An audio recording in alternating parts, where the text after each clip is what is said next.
Tuloy na sa Sawalay Thoughts.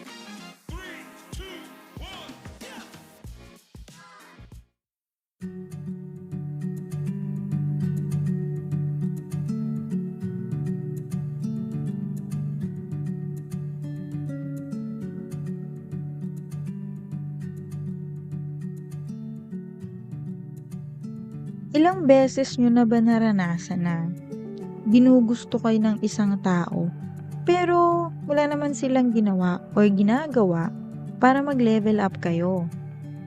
Ang daming ganyan eh. Ina-admire ka, pero hanggang dun lang. Ang masakla pa nga, if yung tao na may gusto sa'yo, nagustuhan mo na rin.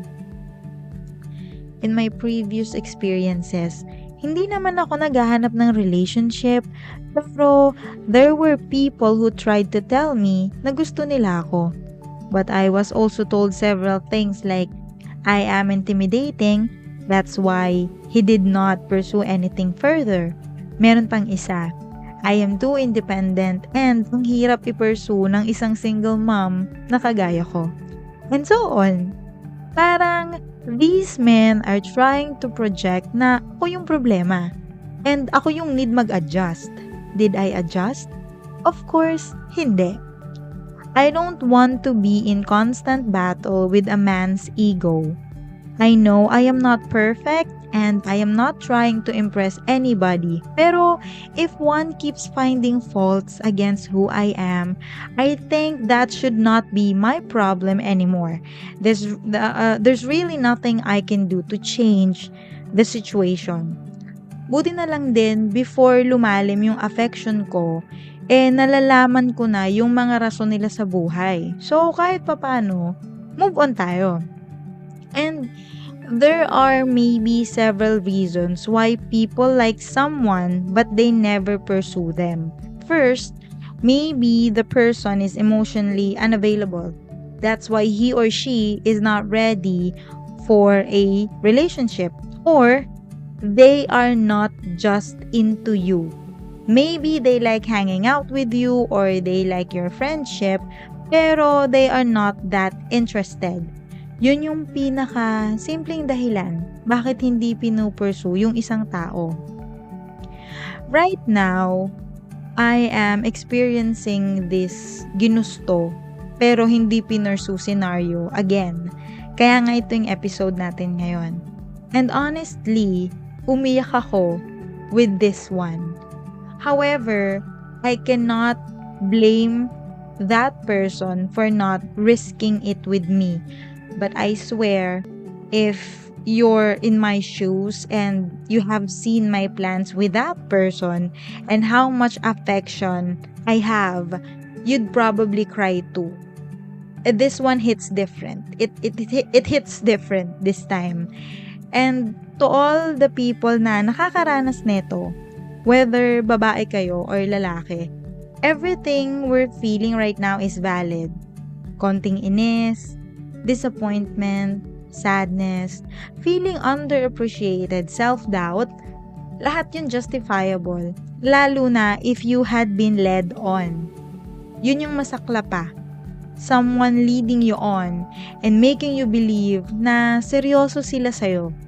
Only to find out na they're not serious enough and malala pa, nung na-feel nila na gusto mo na sila, iiwan ka na lang sa ere. I-restrict sa messenger, bigla na lang mawawala. Just when you are sure of someone, sila naman pala yung hindi sure sa'yo.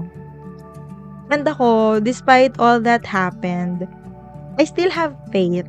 I still believe naman that the right person will appreciate you for who you are. And you will never have to convince them of your worth, and they will cherish and value the person that you already are. So ako ba, ano yung ginawa ko to somehow cope with this situation? And ako, alam nyo po, honest ako dito. I'm not gonna lie.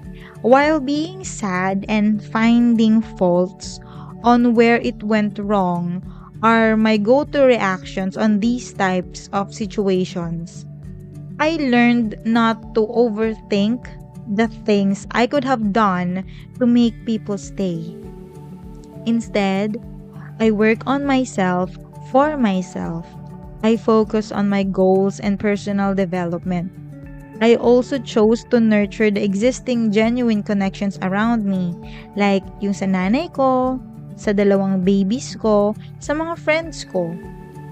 And lahat ng na-discuss natin today na about sa ginusto pero hindi pinursue, what are my takeaways na mai-share ko sa inyo sa latest na nangyari sa akin, yung iniyakan ko?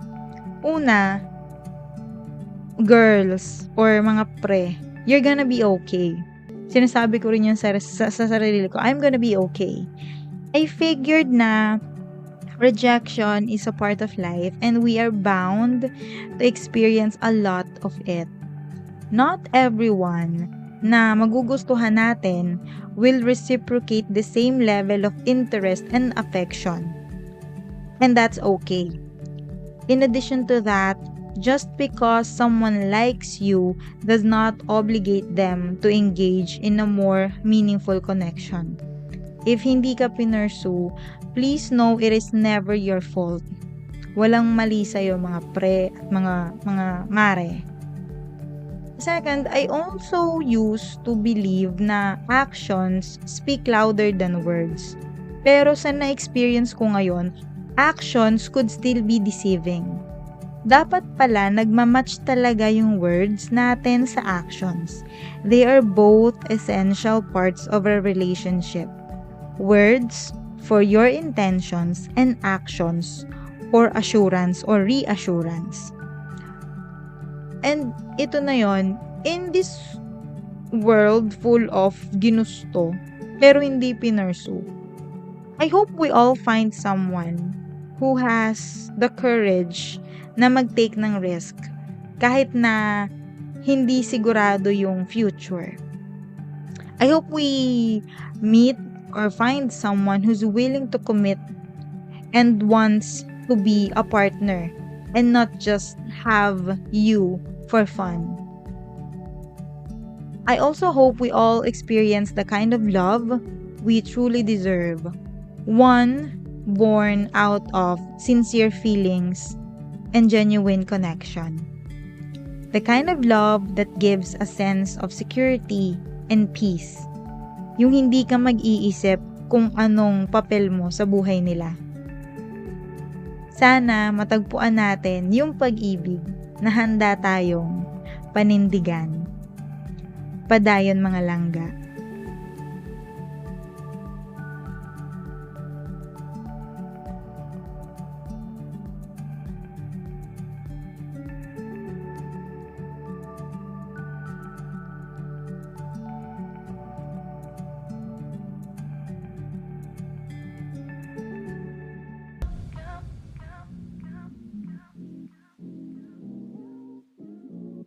Ayan! Salamat sa pakikinig sa episode na to.